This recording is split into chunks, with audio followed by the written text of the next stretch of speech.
सुनने के इंतजार में है।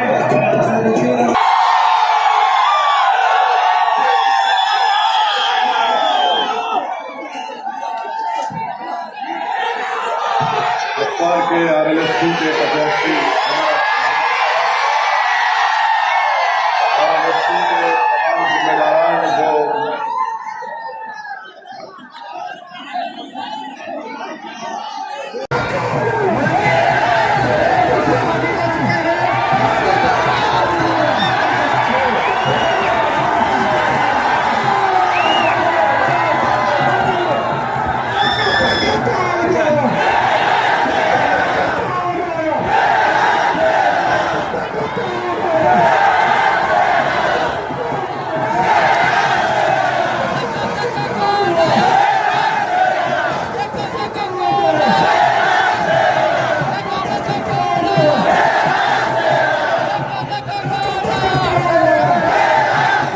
बनाकर पेश किया है, उनको कामयाब करिए। आरजेडी के 15 साल कांग्रेस के और नीतीश कुमार और बीजेपी के 15 साल आपने देख लिए।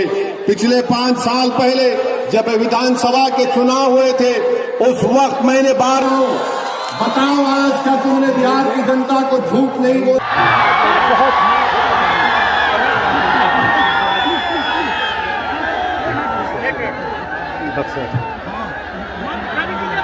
बक्सर के आरएलएसपी के प्रत्याशी जनाब नूरुल साहब, आरएलएसपी के तमाम जिम्मेदारान जो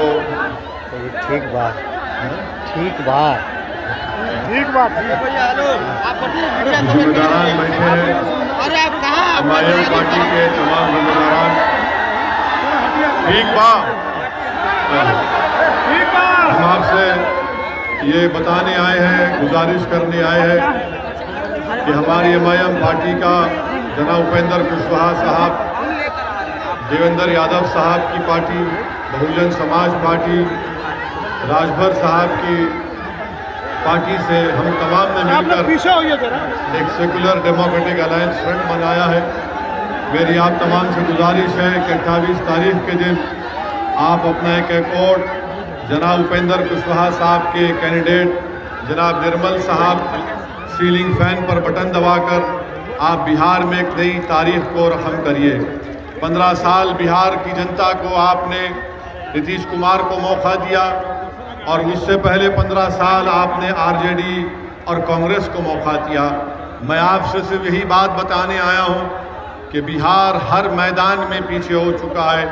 ये मैं नहीं कह रहा हूं, बल्कि आज आप देखते हैं कि अगर अशिक्षित बच्चे 52% हमारे बच्चे अगर इलिटरेट हैं तो किसी रियासत में बिहार नहीं। मेरे भाई, ये कोई चीख मार कर खुशी का इजहार करने के लिए नहीं, बल्कि ये गम का मौका है कि 15 साल नीतीश कुमार और बीजेपी के और 15 साल आरजेडी कांग्रेस के क्या हाल करके रख दिया बिहार का।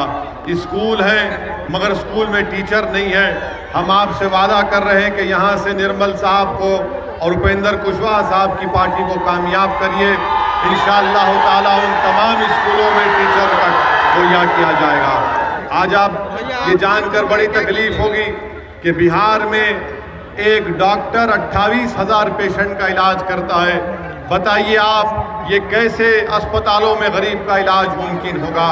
कुशवाहा साहब और हमने फैसला लिया है कि जो 1 लाख से ज़ायद वैकेंसीज हैं डॉक्टर नर्सेज की, कंपाउंडर की, वो इंशाअल्लाह ताला उससे वैकेंसी को ख़त्म किया जाएगा। किसी ज़माने में बक्सर में यहाँ पर बड़ी तादाद में राइस की मिलें थी। आरजेडी के दौर से अब तक वो तमाम राइस की मिलें ख़त्म होकर रह गई हैं। हम आपसे वादा कर रहे हैं कि इंशाअल्लाह ताला वो तमाम राइस की मिलों को खोला जाएगा, वो धान की खेत को फ़ायदेमंद बनाया जाएगा और पैक्स पर जो करप्शन है उसका खात्मा किया जाएगा। आज बिहार के गरीब को अगर शौचालय बनाना है तो उसको 2000 की रिश्वत देना पड़ता है। अगर प्रधानमंत्री आवास योजना में अगर उसको हासिल करना है तो उसको 20,000 की रिश्वत गरीब को देना पड़ता है। हम आपसे वादा कर रहे हैं कि करप्शन का खात्मा करेंगे। ये करप्शन का खात्मा आरजेडी और नीतीश कुमार बीजेपी नहीं कर सकती है। मैं आपको एक बात और एक बताना चाहता हूं कि बीजेपी की वजह से ही आज भारत में इतनी बड़ी तादाद में कोरोना वायरस फैल चुका है। अगर देश के प्रधानमंत्री सही फैसला लेते और लॉकडाउन को 4 घंटे के बजाय अगर 5 दिन के बाद लॉकडाउन करते और बिहार जैसी बड़ी प्रदेश में 32 लाख लोग हमारे नौजवान जो देश के मुख्तलिफ इलाकों में रोजगार के लिए गए हुए थे, आज वो बीमार नहीं पड़ते, परेशान नहीं होते। आज आप देखते हैं कि इतनी बड़ी तादाद में बिहार के नौजवान जो देश के कोने कोने में गए वो आज वापिस आ रहे हैं। इनके रोजगार का कोई इंतजाम नहीं है। आज हर एतबार से बिहार में परेशानी है। अगर बिहार में बहार लाना है, अगर बिहार में गरीब बसने वाले उन पिछड़े लोगों को इंसाफ दिलाना है, तो मेरी आपसे अपील है कि उपेंद्र कुशवाहा को जो हमने अपना चीफ मिनिस्टर का कैंडिडेट बनाकर पेश किया है, उनको कामयाब करिए। आरजेडी के 15 साल कांग्रेस के और नीतीश कुमार और बीजेपी के 15 साल आपने देख लिए।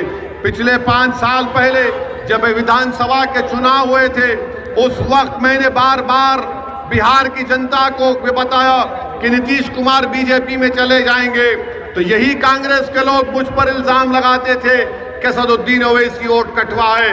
मैं कांग्रेस के लोगों से पूछ रहा हूं, बताओ आज क्या तुमने बिहार की जनता को झूठ नहीं बोला? तुमने धोखा देकर क्या तुम जिम्मेदार नहीं हो? अगर आज नीतीश कुमार नरेंद्र मोदी की गोद में जाकर बैठे हुए हैं। मेरे अजीज दोस्तों और बुजुर्गों, बीजेपी की वजह से आज देश का जीडीपी माइनस हो चुका है। आज बीजेपी नीतीश कुमार की वजह से आज बिहार में बेरोजगारी बढ़ चुकी है। आज मैं आपसे अपील करने आया हूं कि हमारे भाई निर्मल का साथ दीजिए, इनको कामयाब करिए। ये कामयाबी सही मानों में सेकुलरिज्म की कामयाबी होगी। अगर कोई ये समझता है कि कांग्रेस है, याद रखो कांग्रेस में दमखम नहीं है बीजेपी की यहां से कामयाबी को रोक सके। अगर इस विधानसभा से आप बीजेपी को नाकाम करना चाहते हैं तो निर्मल का साथ दीजिए, क्योंकि कांग्रेस अब खत्म हो चुकी है। कांग्रेस में अब दमखम नहीं रहा। मैं ये क्यों कह रहा हूं कि पूरे बिहार में पार्लियामेंट का चुनाव हुआ, 40 लोकसभा की सीट में से अगर एक सीट पर कांग्रेस कामयाब हुई तो वो भी ओवैसी की वजह से, क्योंकि वहां पर हमारे कैंडिडेट ने 3 लाख वोट किशनगंज में लिए थे। अगर नहीं लेते तो वहां से भी कांग्रेस साफ हो जाती। पूरे देश में 190 पार्लियामेंट की सीट पर बीजेपी कांग्रेस का मुकाबला हुआ, 170 सीट पर बीजेपी जीत गई। अपने वोट को जाय होने से बचाइए।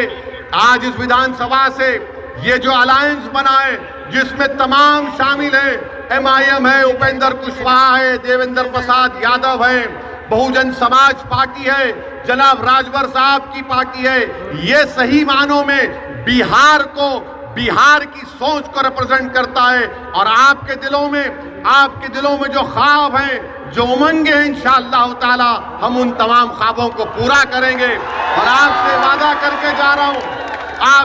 करके जा रहा हूं कि निर्मल को यहां से कामयाब करिए।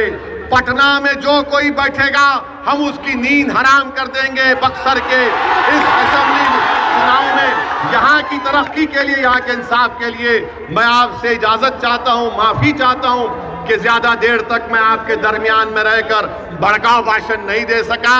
जिंदगी बाकी रही तो फिर आऊंगा और फिर आकर तफसील से आपसे बात होगी। आप हमारे भाई निर्मल का साथ दीजिए। सीलिंग फैन है, सीलिंग फैन जब चलेगा तमाम गंदी हवा और बदबू का खात्मा हो जाएगा। तो सीलिंग फैन का साथ दीजिए, अपने के कोट का सही इस्तेमाल करिए। शुक्रिया भाई, हम इनको माला पिला दें, कामयाबी का माला पिला दिया आपकी इजाजत से।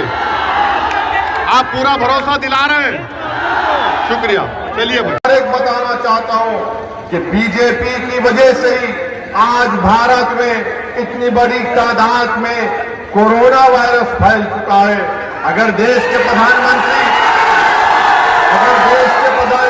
सही फैसला लेते और लॉकडाउन को 4 घंटे के बजाय अगर 5 दिन के बाद लॉकडाउन करते और बिहार जैसी बड़ी प्रदेश में 32 लाख लोग हमारे नौजवान जो देश के मुख्तलिफ इलाकों में रोजगार के लिए गए हुए थे, आज वो बीमार नहीं पड़ते, परेशान नहीं होते।